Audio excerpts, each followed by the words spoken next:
뉴욕 증시, 기술주 강세의 상승, S&P 500 올 최고 경신 마감. 뉴욕 증시는 기술주의 강세가 지속되며 상승했습니다. 8일 뉴욕 증권거래소에서 다우존스 30 산업평균 지수는 전장보다 168.59포인트, 0.5% 상승한 33,833.61로 장을 마쳤습니다. 스탠더드앤드푸어스 S&P 500 지수는 전장보다 26.41포인트, 0.62% 상승한 4,293.93으로 나스닥 지수는 전장보다 133.63포인트, 1.02% 뛴 13,238.52로 거래를 마쳤습니다. S&P 500 지수는 지난해 8월 이후 최고치를 또다시 경신했습니다. 다음 주 예정된 연방공개시장위원회 정례회의를 앞두고 재료 부재 속에서도 기술주에 대한 강세 모멘텀이 유지됐습니다. 특히 대형 기술주인 아마존에 대한 애널리스트들의 긍정적인 전망이 이어졌습니다. 웰스파고는 아마존에 대해 매수에 해당하는 시장 수익률 상회 의견을 유지하며 아마존을 최선호 종목으로 선정했습니다. 이익률 변곡점이 예상보다 빨리 찾아올 것으로 예상된다는 이유에서입니다. 목표가는 159달러로 제시됐습니다. UBS도 아마존 웹서비스에 대한 실적 개선을 이유로 아마존에 대해 매수 의견을 제시하고 목표가를 130달러에서 150달러로 상향했습니다. 아마존의 주가는 2% 이상 올랐습니다.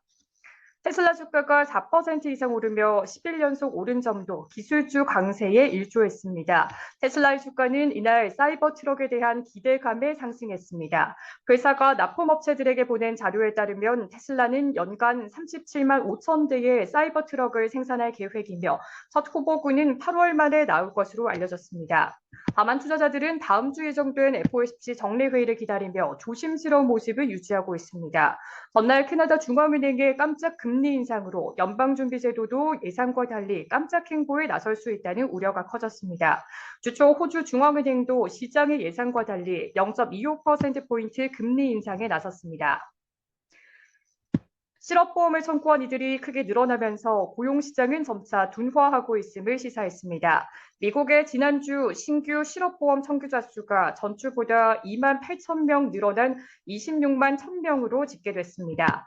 이는 지난 2021년 10월 30일로 끝난 주간 이후 약 20개월 만에 가장 많이 늘어난 것으로 월스트리트저널이 집계한 전문가들의 예상치인 23만 5천 명보다 많은 수준입니다. 실업 증가 소식에 국채금리는 하락세를 보였습니다.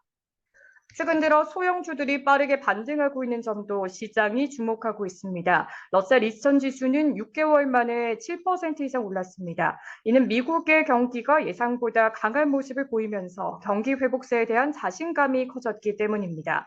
다만 이날 러셀 2000 지수는 소폭 하락했습니다.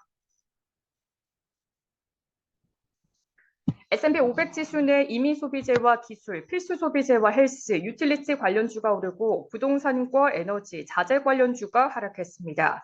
게임스톱의 주가는 최고 경영자 매튜 펄롱이 해고됐고 라이언 코엔 이사회 의장이 회장으로 선임됐다는 소식에 18%가량 하락했습니다.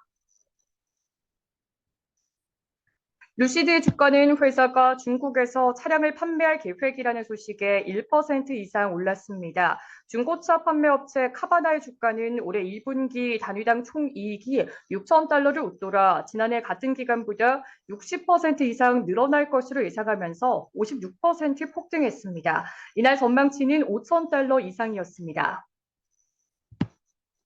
카지노 업체 라스베이거스 샌즈와 윈 리조트의 주가는 제프리스가 두 종목에 대해 투자 의견을 매수해서 보유로 내리고 목표가도 각각 하향했다는 소식에 각각 1%, 0.2%가량 하락했습니다.